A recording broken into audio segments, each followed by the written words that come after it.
बोलो सदगुरु कबीर साहेब की, संत समाज की, समस्त श्रोताओं की, सदगुरु श्री राम सूरत साहेब की, सदगुरु श्री अभिलाष साहेब जी की। ध्यान दें।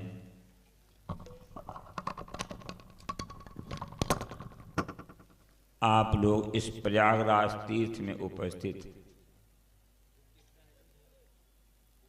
लेकिन स्वामी शंकराचार्य ने क्या कहा है? तीर्थम परम किम स्वमनो विशुद्धम। परम तीर्थ क्या है? जहाँ पर अपना मन विशुद्ध हो जाता है, पवित्र हो जाता है, वो परम तीर्थ। किसी ने कहा है तीर्थ वही जो कि पाप से तारत, पाप वही मनबद्ध विकारा, सो सत्संगत तीरथ सत्य है, दुर्गुण नासत लागे नवारा। व्रत वही जो बुरे कर्म त्यागो, और व्रत सब झूठ पसारा। भक्त वही जो है, पूजा वही जो कि चेतन पूजित, भक्त वही गुरु प्रेम न टारा। कितनी बढ़िया बात कही गई है। तीर्थ वो है जो मन से के जो तार दे। किससे तार दे? पापों से तार दे। छत्तीसगढ़ की भाषा है तीर दे। तीर दे मतलब किनारे लगा दे, तार दे, पार कर दे। जो पार कर दे किससे? पाप से। पाप है क्या चीज? पाप जो मन में विकार भरे हुए हैं उसको छुड़ा दे। काम, क्रोध, लोभ, मोह, अहंकार, राग, द्वेष, छल, कपट, ये सब मन में भरा हुआ है। तो वो तीर्थ कहाँ छूटते हैं? वो सत्संग के द्वारा ही छूटते हैं। बाहर के तीर्थ को लोग महत्व दिया है, लेकिन तुलसीदास जी ने लिखा है, ये अध्यात्म के विषय में कहा है कि जहाँ त्रिवेणी में लोग स्नान करते हैं और अपने पाप को धोते हैं, ऐसा लोग कहते हैं त्रिवेणी में स्नान करने के लिए।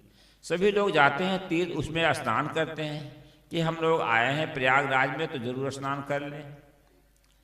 क्या वहाँ स्नान कैसे करने से आपका मन का पाप धुलेगा? किसी ने व्यंग किया है, नदी नहाए सब कुछ पावे, ताल नहाए आधा, कुआं नहाए कुछ न पावे, घर नहाए बाधा। मतलब क्या? नदी नहाए तो सब कुछ पावे। आप लोग कभी गए होंगे दिल्ली में, जो जितने बड़े बड़े नाले हैं, गंदे नाले, सब जमुना जी में गिराए गए हैं, और वही जमुना वहाँ में सब पानी आता है। फिर आगरा होकर के जमुना गुजरती है, वहाँ भी सारे नाले गिराए गए हैं। जितना उसमें मैला कुचैला, टट्टी और पेशाब, आदमी या पशु सब कुछ फेंके जाते हैं, अब वो सब बह करके आता है। तो जितनी गंदगी है, आपको नदी नहाए तो सब कुछ पावे। अगर तालाब में नहाते हो तो सिवाने भर की गंदगी मिलेगी। मैं एक बार छत्तीसगढ़ में था, वर्षा हो रही थी, कहीं जाना था, छत्ता ओढ़ करके जा रहे थे। जो तालाब था, तालाब के पार पे लोगों ने इतना टट्टी किया था, और वो टट्टी बह बह करके सब तालाब में जा रही थी। उसी में लोग स्नान कर रहे थे। हमको तो देखकर बड़ी घृणा हुई। टट्टी ताजी बह बह करके तालाब में जा रही है, उसमें कुल्ला करते हैं लोग, स्नान करते हैं। तो तालाब में अगर नहाते हो तो आप थोड़े सिवाने भर की गंदगी मिलेगी। अगर घर में नहाते हो तो साफ पानी, शुद्ध पानी, कुछ नहीं मिलेगा। और नहीं, नल पर कुआं पे नहाते हो, घर में पानी भर के लाओगे तो जो है बाधा लगेगा। खैर, लोगों की आस्था है, मान्यता है कि त्रिवेणी में स्नान करें। यहाँ पर सत्संग में त्रिवेणी क्या है? राम भक्त जहाँ सुरसर धारा, सरस्वत ब्रह्म विचार प्रचारा, विधि निषेध में कलिमल हरणी, करम कथा रघुनंदन वर्णी।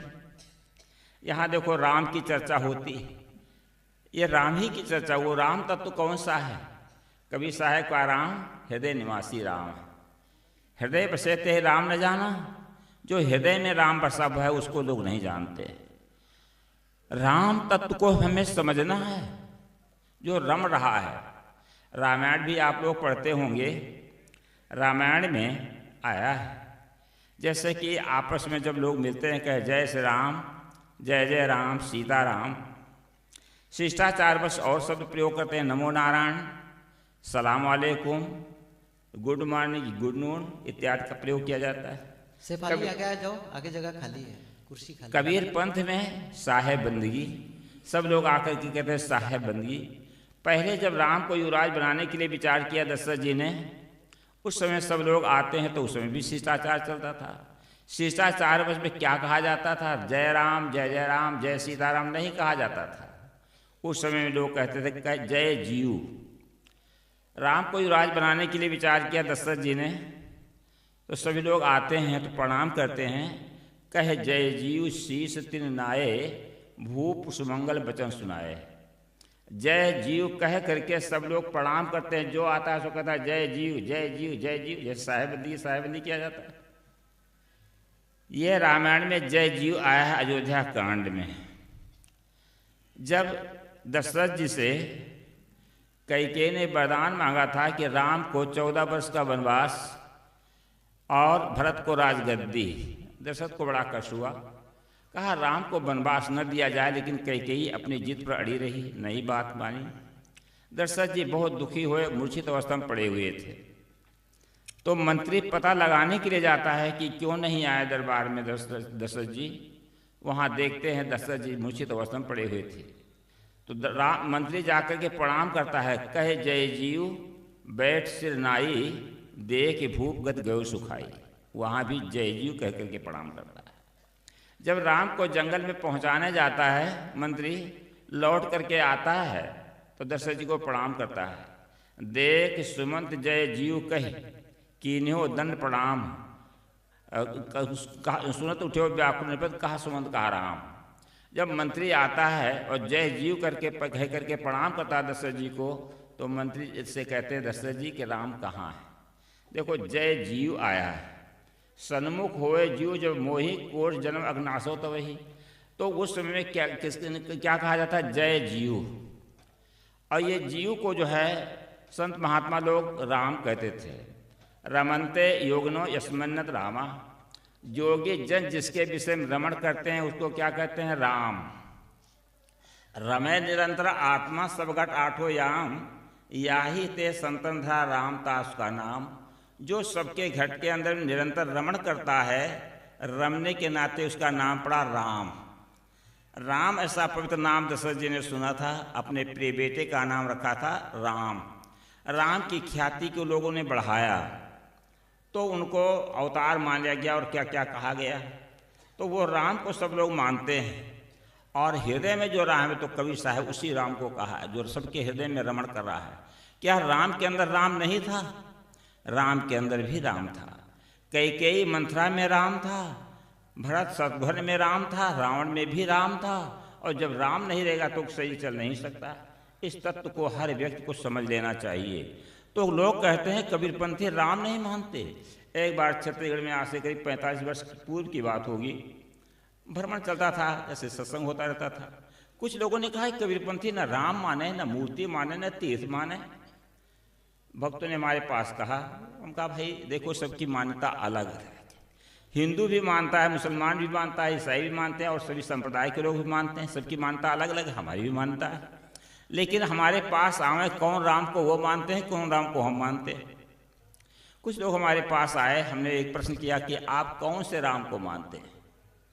अब कभी सत्संग तो किया नहीं, केवल ये एक आक्षेप देते हैं कि कबीरपंथी राम नहीं मानते, मूर्ति नहीं मानते, तीर्थ नहीं मानते। ये आक्षेप केवल देते हैं, लेकिन समझते नहीं कि कबीरपंथी क्या मानते हैं क्या नहीं मानते हैं। हमने कहा अगर राम के शरीर को राम मानते हो तो अयोध्या में राम की हड्डी पसली नहीं मिल सकती। इतने पूरा परिवार उन्हें गुप्त हो गया समुद्र नदी में, मतलब जल समाधि ले लिया, उनका शरीर तो आज नहीं मिलेगा। वो राम भी आपको नहीं मिल सकते। अगर राम के चरित्र को मानते हो तो कहते हैं प्रातः काल उठकर रहुना था, माता पिता गुरु नावय माथा।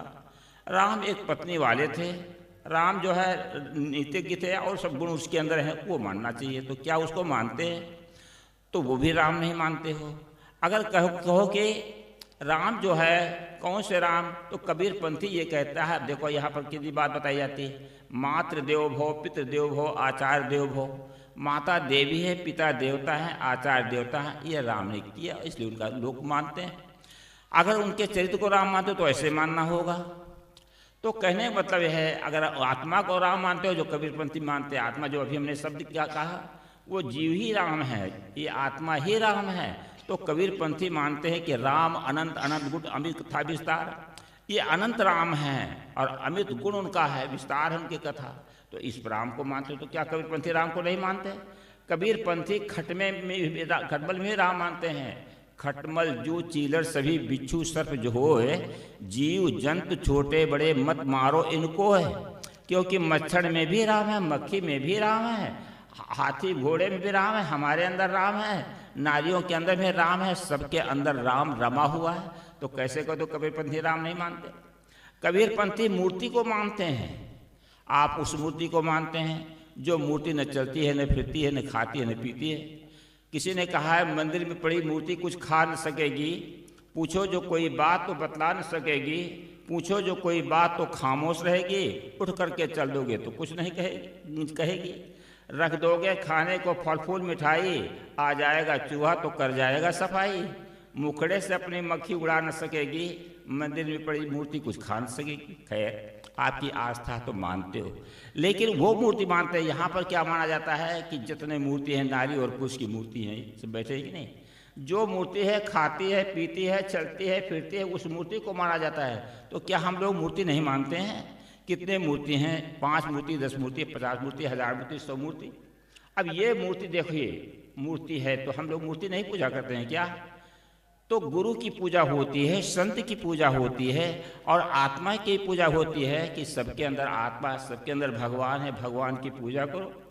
तो कहने मतलब कबीरपंथी मूर्ति भी मानता है और कबीरपंथी तीर्थ को भी मानता है।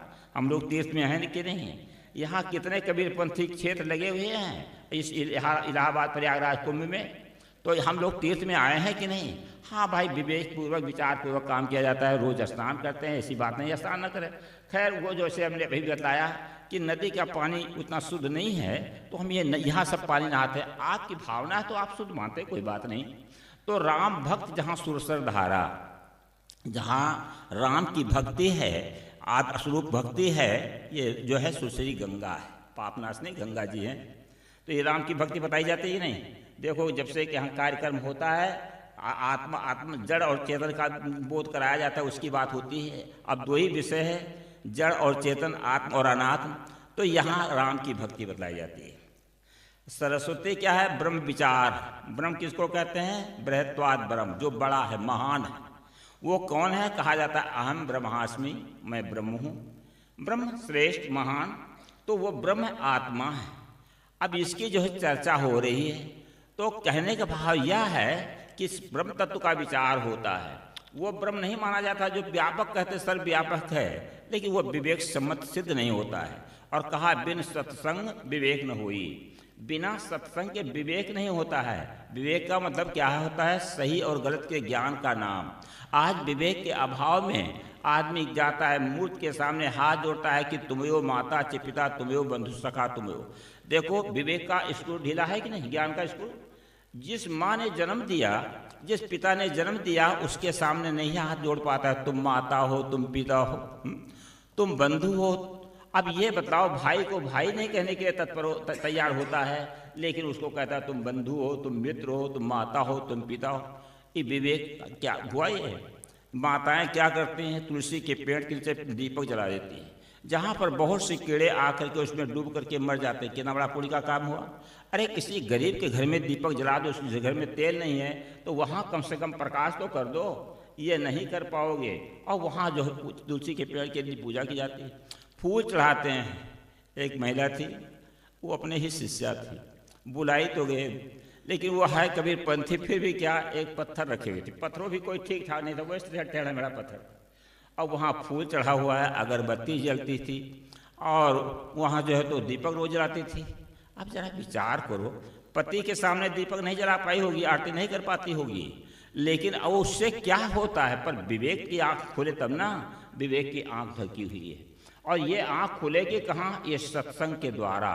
लेकिन एक बात ध्यान रखना, सत्संग को भी समझना होगा। बिहार में कहते हैं किनका सत्संग हो रहा है? संत मत का सत्संग हो रहा है कि कबीर मत का सत्संग हो रहा है कि इस्लामी का सत्संग हो रहा है। सत्संग तो कह नहीं कहते, दूसरा शब्द कहते प्रयोग करते होंगे। तो अब संत मत सत्संग, कबीर मत सत्संग, निरंकारी मत सत्संग। लेकिन आपने सुना है कभी आलू कबीर पंथी आलू, इस्लामी सेव सुने हो? कहीं संत मत का जो है भाटा सुने हो? सब्जी जब खरीदने जाते हो तो ये नहीं कहते हम कबीर पंथी आलू लेंगे, कबीर पंथी चावल लेंगे, कबीर पंथी हम अमुक वस्तु खरीदेंगे।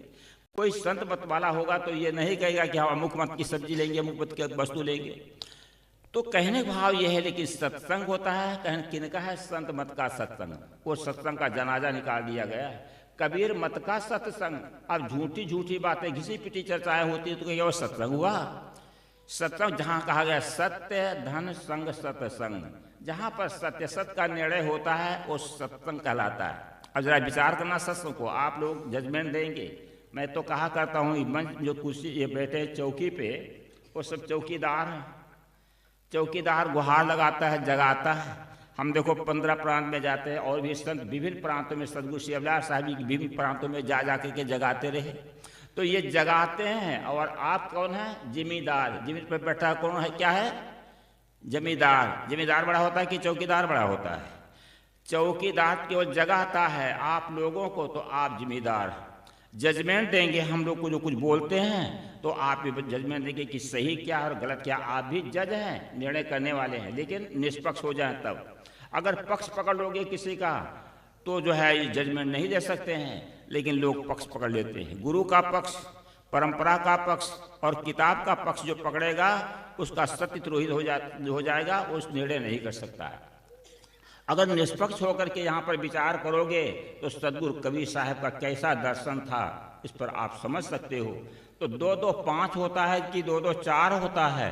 अगर 2-2 5 कोई कहे, विद्वान कहे, वो भी अमान्य है। मोटी किताब में लिखा हुआ गलत है, और 2-2 4 चाहे एक बच्चा कह दे, चाहे छोटी किताब में लिखा हो या किसी मत मजहब में हो, वो मानने योग्य है। यह विवेक आप सबको करना, हम सबको करना है। तो विवेक के लिए बैठे। विवेक एक्स्ट्रा नेत्र है, अतिरिक्त आँख है। घट में है सूझे नहीं, नालत ऐसे जिंद, तुलसी यह संसार को भयो मोतिया बिंद। 1-2 को नहीं, पूरे संसार को मोतिया बिंद हो गया है। और मोतिया बिंद का ऑपरेशन जब योग डॉक्टर के द्वारा होता है तो आँख बन जाती है। अपने एक साधु हैं बिहार में, उनको मोतिया बिंद हो गया था। तो एक साधारण डॉक्टर से ऑपरेशन कराया तो आँख खराब हो गई। अब और जितने डॉक्टरों के पास दिखाता है तो कहते वो ये अब आँख नहीं बन सके। दूसरे आँख का ऑपरेशन हुआ ठीक डॉक्टर से, तो उससे कुछ झलकता है उनको। अब भला बताओ, ये आँख का जब ऑपरेशन करवाते हो अच्छे डॉक्टर को काफ़ी खर्चा करके करवाते हो, लेकिन जो विवेक और विचार की आँख है उसका ऑपरेशन अगर जैसे तैसे गुरु बना लिया आपने तो आँख नष्ट हो जाती है। तुलसीदास जी ने कहा, अंजन कहा आँख जे फूटे बहुत तक कहों कहा लो। जिस अंजन की या सुरमा या दवा डालने से आँख फूट जाए तो वो दवा डालना उचित है क्या? जिस गुरु के द्वारा आपका विवेक नष्ट हो जाता है, निर्णय करने की क्षमता नष्ट हो जाती है, ऐसे गुरु के पास जाने से कोई लाभ नहीं हो, बल्कि बहुत बड़ी हानि हो गई। इसलिए गुरु का चुनाव जानबूझ करके करो, और गुरु के पास जब जाओ तो निश्चित है गुरु की सेवा करो, भक्ति उपासना करके उस ज्ञान को ले लो। कितने लोग हैं, बहुत बड़े बड़े महापुरुषों से दीक्षा ले लिया, अच्छे गुरु हैं, वैरागवान संत हैं, लेकिन कभी उनके पास बैठते नहीं हो, कभी सेवा नहीं कर सकते, कभी एक लोटा पानी तक नहीं दे सकते, और ज्ञान हो जाएगा? कोई विद्या किसी अच्छे कॉलेज में एडमिशन करा ले और क्लास करवे न करे तो ज्ञान हो जाएगा क्या? और मास्टर भी है, कभी ध्यान न दे विद्यार्थी के ऊपर, केवल उसका नाम लिख लिया और कभी ध्यान न दे तो ज्ञान हो जाएगा क्या? विद्यालयों में जहाँ भौतिक शिक्षा प्राप्त की जाती है वहाँ पर बच्चा पढ़ता है मेहनत करके, कमज़ोर होता है पढ़ने में तो ट्यूशन भी पढ़ता है, और मास्टर भी जो समझदार होता है बच्चों को पढ़ाता है, उसको चरित्रवान बनाता है और अनैतिक शिक्षा भी देता है। नहीं तो मास्टर लोग भी गड़बड़े हैं, उनको तो वेतन मिल रहा है, आराम कर रहे हैं, और जो है बच्चों को ठीक से पढ़ाते नहीं। वही दशा साधुओं की भी होती, गुरुओं की भी दशा होती है। अब जहाँ गए खूब पूजा हो गई, मान बड़ाई मिल गई और थोड़ा भाषण दे दिया, ये नहीं बैठा करके समझाएं कि इसको कुछ ज्ञान हुआ कि नहीं हुआ। पुराने संत हैं, 50-50, 60-60 वर्ष के भक्त हैं और बड़े बड़े पुरुषों से दीक्षा ले लिया। उनसे पूछो आप कौन हैं, उनको पता ही नहीं। अब गुरु बेचारा क्या करे, शिष्य माँ है चूक। अब गुरु कितना समझाए, गुरु तो खूब समझाता है। अब और लोग समझाएं चाहे न समझाए, हम तो भाई बहुत समझाने की कोशिश करते हैं, चाहे हमारा शिष्य हो अथवा न हो, हम स्वयं पकड़ करके समझाने की कोशिश करते हैं उसको, हमारे पास अगर कोई पहुंच गया तो। अब गुरु लोग क्या है, आए दर्शन करके चले गए, इससे हो जाएगा क्या?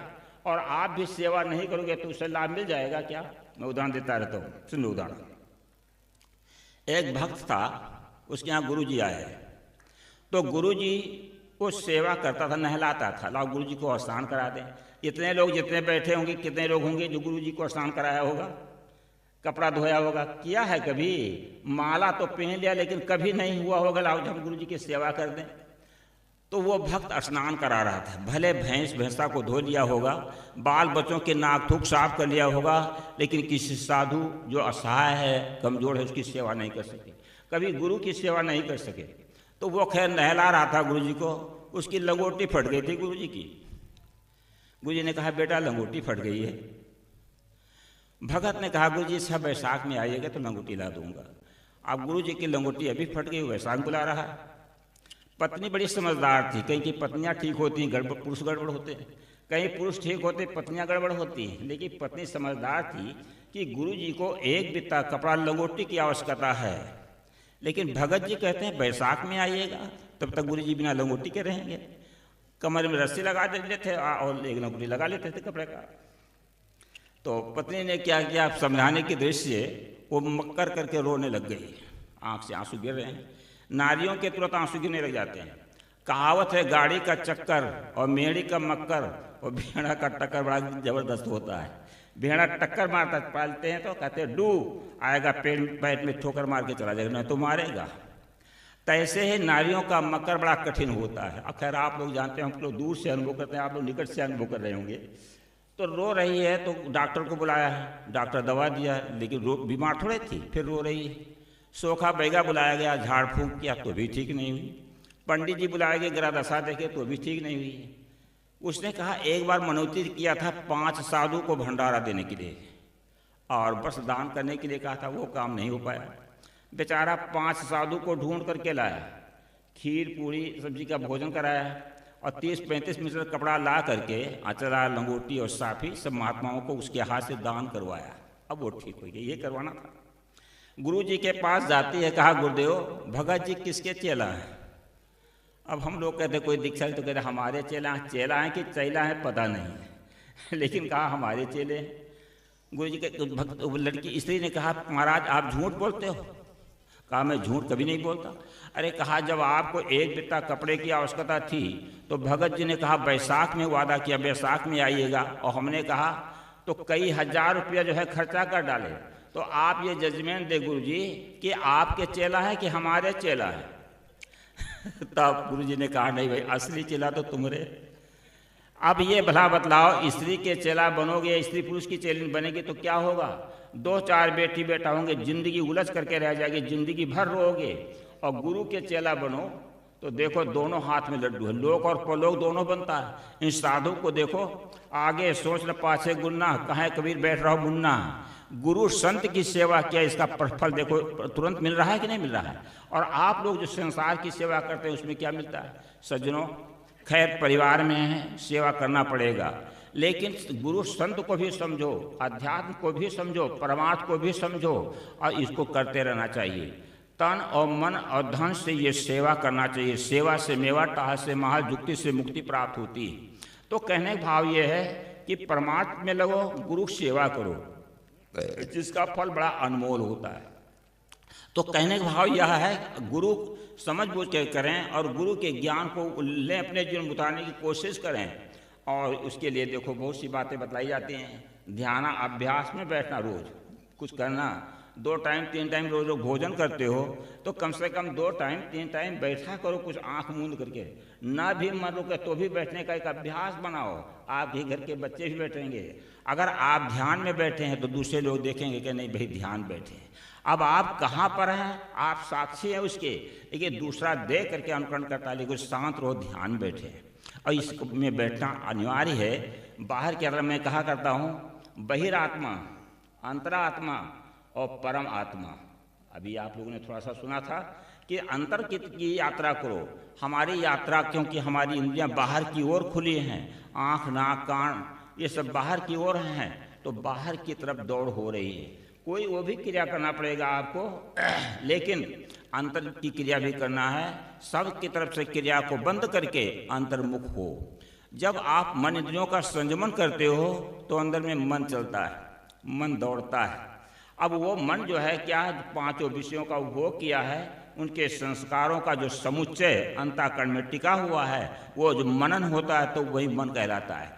और बहुत कुछ कर लिया गया है, बहुत जन्मों का भी है, और इस जन्म का बहुत से संस्कार टिका हुआ है। अब वो सामने आता रहता है।